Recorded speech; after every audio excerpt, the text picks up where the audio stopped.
The confusion continues for students at Brookland Public Schools over a new rule that was put into place when the Lord's Act went into effect at the beginning of August. Max McEwen, a student at Brookland Junior High School, is one of those students that is confused. According to 4.62 in the handbook, a part explaining student name, title, or pronoun. If the student is an, quote, emancipated minor or over 18 years of age, a district employee shall not address a student with a name other than listed on the student's birth certificate, except for a derivative of the name or pronoun or title that is inconsistent with the student's biological sex. This all comes after the Given Name Act was signed into law by Governor of Arkansas, Sarah Huckabee Sanders. Now, Brookland News, after releasing that investigative report, received a message from Max McEwen that basically said that they weren't just requiring written permission, but also a phone call. We deep dive into that in just a second. Before McEwen was told that, he says he had to go through a process. A friend told me that I had to get a paper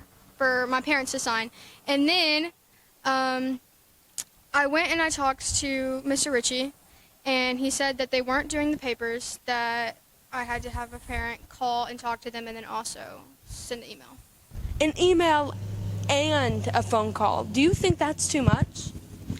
I do. I feel like if a parent talks to them, that should be enough. Like, I get they have to have, like, voice confirmation and then also written confirmation. Now, Brookland News reached out to Brett Bunch, superintendent of BPS, but at this time have received no response. Now, when I went to the office, they told me and referred me to the principal for a paper, and after I went there, they told me that they were no longer doing a paper.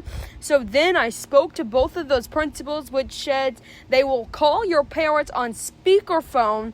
Then an email would have to be sent if a parent okays what that student's preferred name might be, which is what the school considers written consent. McEwen says his parents called the office but received no answer and remained waiting for a callback. Max McEwen says teachers continued to call him by his preferred name before any type of effort was made to be able to get called by their preferred name. Why do you think the rule was put in place? Well, we live in Arkansas. There are a lot of transphobic people, and that is really all the rule applies to, is trans people. And they know a lot of trans people don't have supporting parents.